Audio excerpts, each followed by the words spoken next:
All right, question of the week, MBLEx review number 23. Our question is, the colli in Splenius colli is also known as which of the following terms? Is it A, Capitis, B, Cervicis, C, Thoracis, or D, Externus? One more time. The colli in Splenius colli is also known as which of the following terms? Capitis, Cervicis, Thoracis, or Externus? So I'll give you a few moments to work on this one, and then we'll go ahead and head over to the explanation.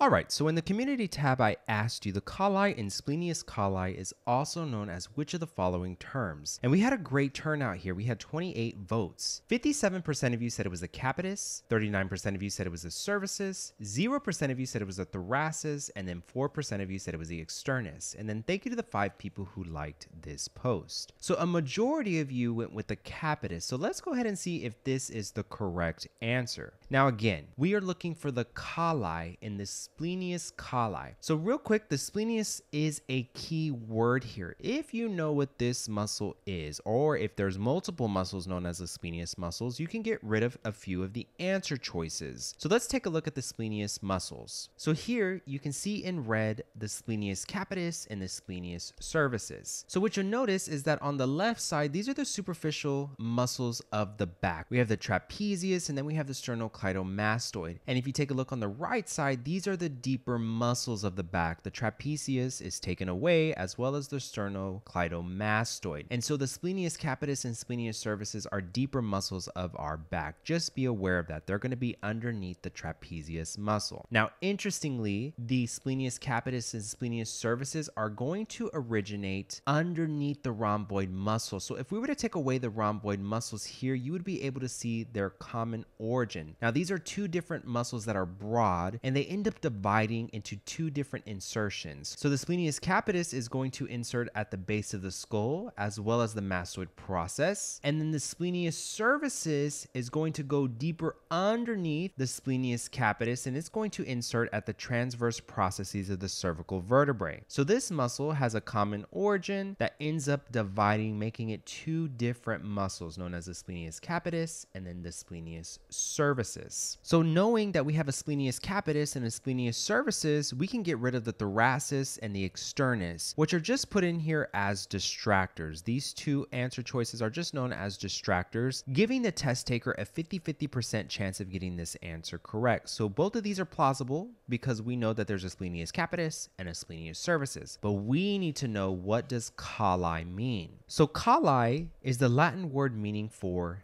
the neck.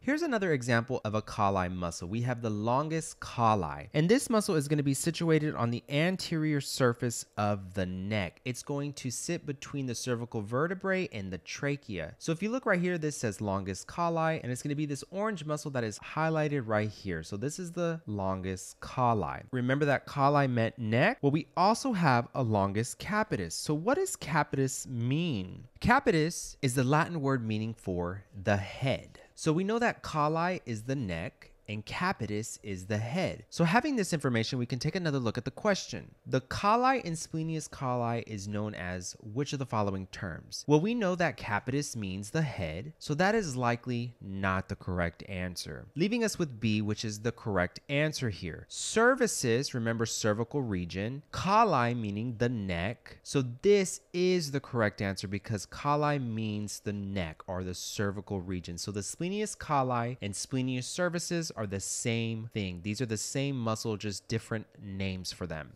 So 39% of you got this answer correct. Now stay tuned real quick. Don't head off just yet. I want to explain to you something really interesting about this and why I chose to ask you this question. While I was going over the MBLEx study guide, that is the study guide that is created by FSMTB, and FSMTB are the individuals who make the MBLEx. So they make a study guide, which I would encourage you to get if you haven't gotten already. But as I was running through the practice questions, I noticed that in the answer choices, they would commonly call muscles Splenius colli are the longest colli. And so I wanted to make sure that you understood what colli meant. Colli just means cervices. Now, if you did not get this answer correct, I would encourage you to dive back into your textbooks and make sure you're looking at the origins, insertions, and actions of the major muscles as well as the smaller muscles. You want to make sure that you know that information before you go into the MBLEx. Now, if you need extra help, don't hesitate to reach out to me. You can find my email in the About Me section of this YouTube channel, or you can subscribe to my Patreon page where I go much deeper into content that would likely show up on the MBLEx. So never hesitate to reach out to me. Make sure you know this information because colli could end up showing up on the MBLEx, and you just want to make sure that you understand that the colli is the same meaning as cervices. All right, y'all have a wonderful week ahead, and I will see y'all in the next question of the week. Y'all take care.